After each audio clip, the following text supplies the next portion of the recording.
Hi guys, we're back to doing our ancient Egyptian art piece. Okay, so I want you guys to just take a look at the board and see that we have hieroglyphics. So you can actually incorporate some of these hieroglyphics or the ones that you use for your name. Please reference the hieroglyphic chart. And you should also be at least up to this point. So if you look at this, you can see that my necklace is not that detailed, and I want us to make sure that when we are doing this, we're focusing on the jewelry. So I'm going to just go ahead and show you right here. So although I don't see any jewelry offhand in the picture that I referenced, I want to go ahead and act like there is also some jewelry. So I'm going to draw something over here for her to be wearing some pieces, and maybe what I could do over here, I can make these into those beetles that they always use. We can also go ahead and draw some of these hieroglyphics over here. I know that we have the X sign, so we're going to go ahead and draw that over here. And one of the things that I notice is that when they are doing the actual Egyptian portraits or images of them on the walls, it's almost like the face is on the side and then the necklace, and they actually have the shoulders face front over here. So you want to have as many hieroglyphics over here. I'm going to go ahead and just recap about this is supposed to be braids. So although I colored it a solid color, by using a pencil or even a different color pencil would work, I would be able to, let me just do it with orange so you can see, you would be able to see that these are in fact individual braids. Okay, I'm going to go ahead and color the skin the darker of the colors of terracotta. If you are doing a male, I can also post that. You have to make sure that you are, they all use eye makeup, both male and female. And you can choose to have shorter hair like I'm doing right here, or you can do longer hair, depending, but it should definitely look like braids. The eye is also facing to the side. And I want to be able to include, so this is another thing that came up during class. So although we want to be as creative as possible, right, we do also want to make sure that we're kind of following what exactly the ancient Egyptians did as much as possible in terms of colors and things like that. So when you are doing the jewelry, I would say stay away from orange, hot pink. You could use a dark red, you could use brown, you could use turquoise colors. You might be able to use green, like because they probably had jade, and a darker blue, and obviously gold. You have to incorporate gold. But I would say stay completely away from doing purple, hot pink, because we want to get as close as possible to the colors that they did in fact use. Like I said, I'm going to go ahead and make believe that these are also beetles. So I'm going to go ahead and color that a turquoise. And I did a beetle design over here. I want us to not to stay away for this. So for example, if you're doing a necklace, your first inclination is to just go like this, because you're going to see images of the necklaces just like this and kind of like lines and arches, and then you just go like this and then you take turns. I want the whole purpose for us doing the other project, which was designing our own Egyptian jewelry. The whole purpose of that was for us to really really look into our own creativity, see different examples, and not just go for something that's as simple as this. I want us to be able to incorporate different things to it. So I'm going to go ahead and possibly make more beetles right over here.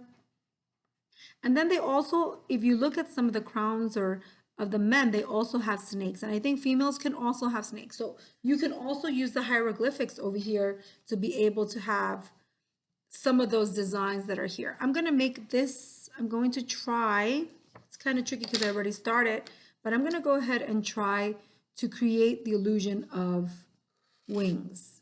So by doing something that's kind of curved, I'm hoping that it's going to look a little bit like wings, right?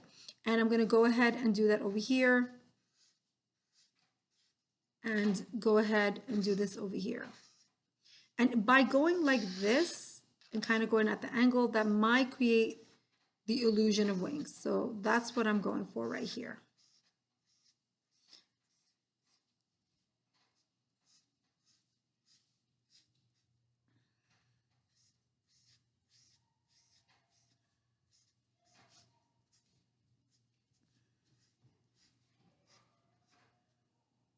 Okay, I'm gonna keep this part pretty simple.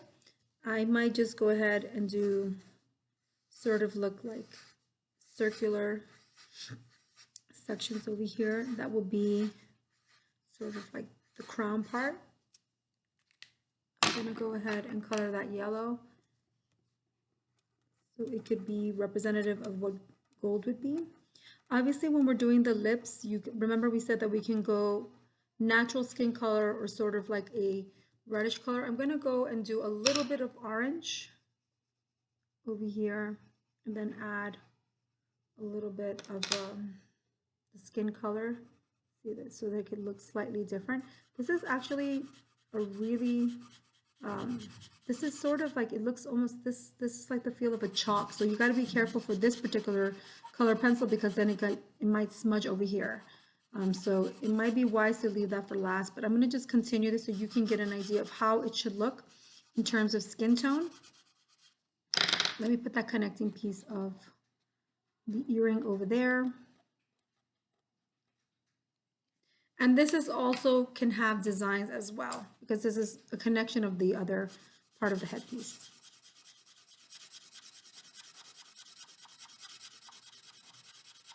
Because this is a chalk one, you might not have a chalk one, you can also go ahead and use your finger to kind of like smear it in so that it can look a little bit more smooth and not have any of those white little pieces like if you notice over there, you can see some bit of white. You don't want to see that.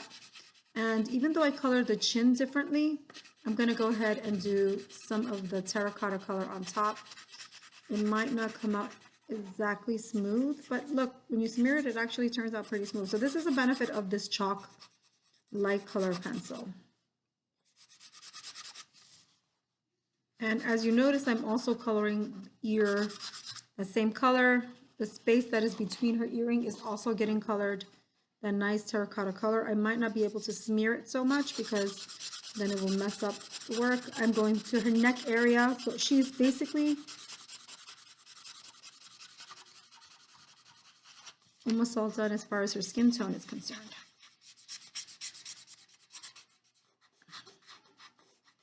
Okay, and so they use, if we looked at some of the work, we can notice that for the most part, they use a lot of white clothes, like it might have been linen.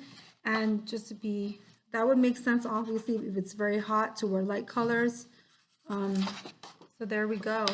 That's turning out pretty good. I'm going to go ahead and continue her hair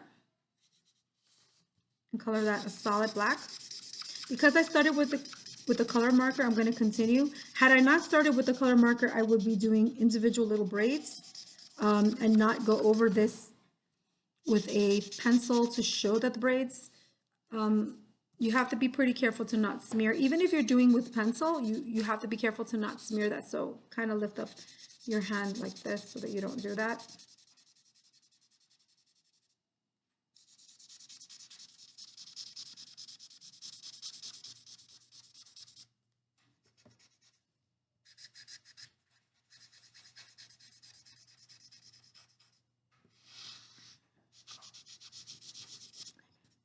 All right.